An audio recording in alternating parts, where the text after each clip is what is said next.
Bonjour à tous, nous sommes au mois de juillet 2023 et aujourd'hui je vais vous expliquer comment soulager une piqûre de moustique. Allez, c'est parti, on y va. Je tiens à rappeler, comme sur toutes mes vidéos, que en aucun cas mes vidéos remplacent une consultation chez un médecin ou un spécialiste.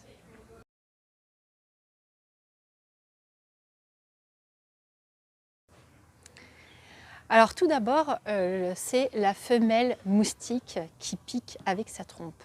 Elle a une trompe qui ressemble à une aiguille et elle va trouver un endroit qui est assez souple au niveau de votre peau pour pouvoir planter donc sa trompe.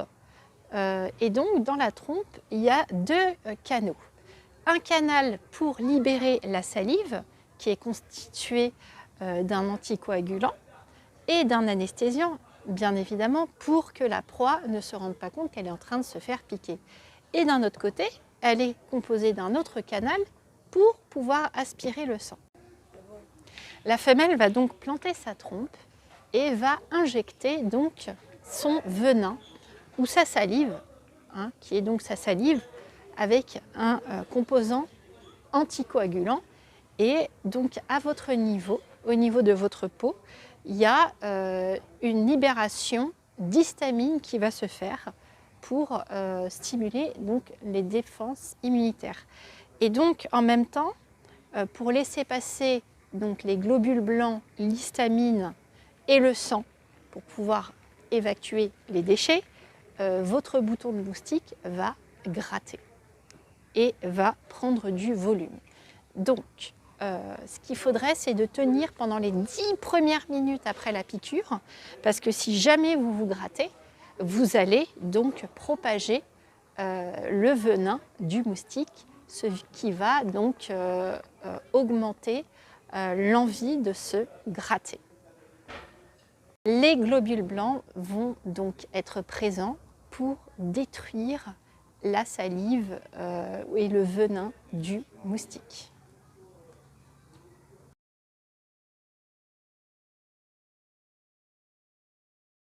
Normalement, à part des sensations de grattage, rien de grave ne peut se produire d'autre. Par contre, des complications sont possibles. Effectivement, le venin du moustique est un corps étranger et peut être considéré comme un ennemi pour le corps. Et donc, vous pouvez commencer à avoir une réaction allergique qui peut être très violente, qui peut aller jusqu'au choc anaphylactique, qui peut entraîner le décès. En général, on n'en arrive pas à là, mais en cas de choc anaphylactique ou en cas de grossissement anormal d'une piqûre d'insectes, surtout de moustiques, contacter un médecin d'urgence ou appeler les secours. Le choc anaphylactique se traduit par un œdème de King, c'est-à-dire un volume qui grossit au niveau de la gorge, qui peut provoquer un essoufflement anormal. Vous pouvez avoir une poussée d'urticaire.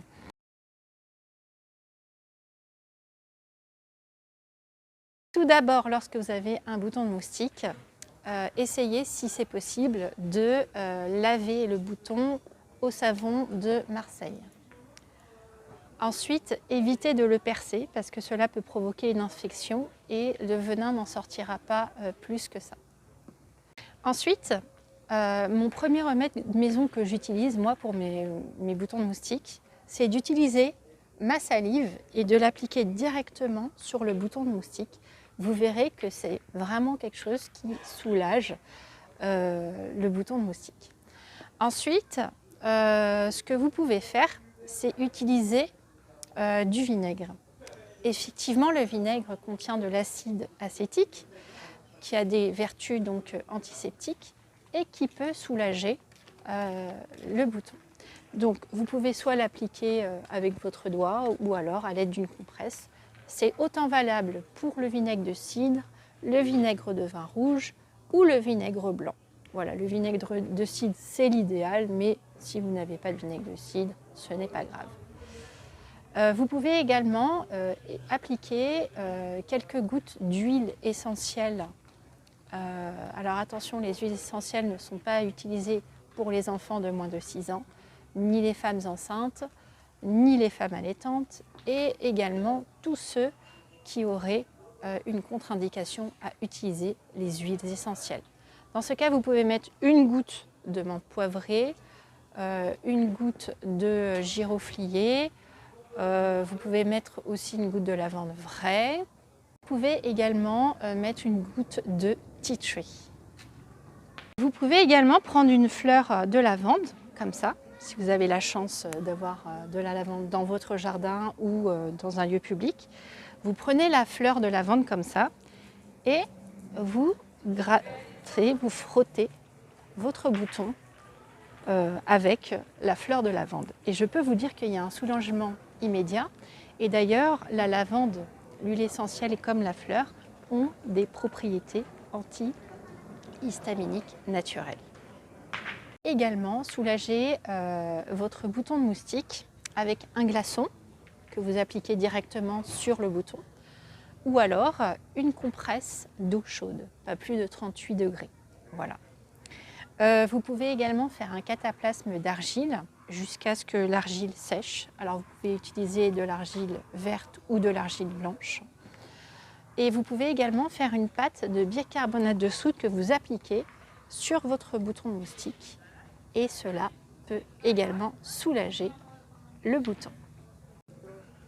Vous pouvez également mettre de l'ail écrasé sur votre piqûre de moustique. Voilà.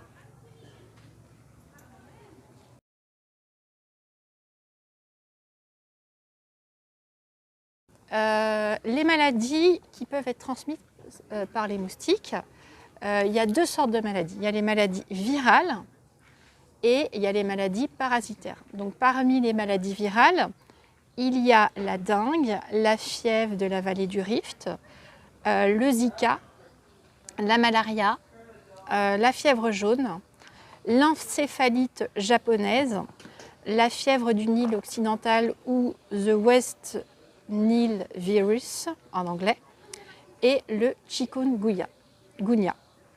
Les maladies parasitaires sont le paludisme, la filariose lymphatique.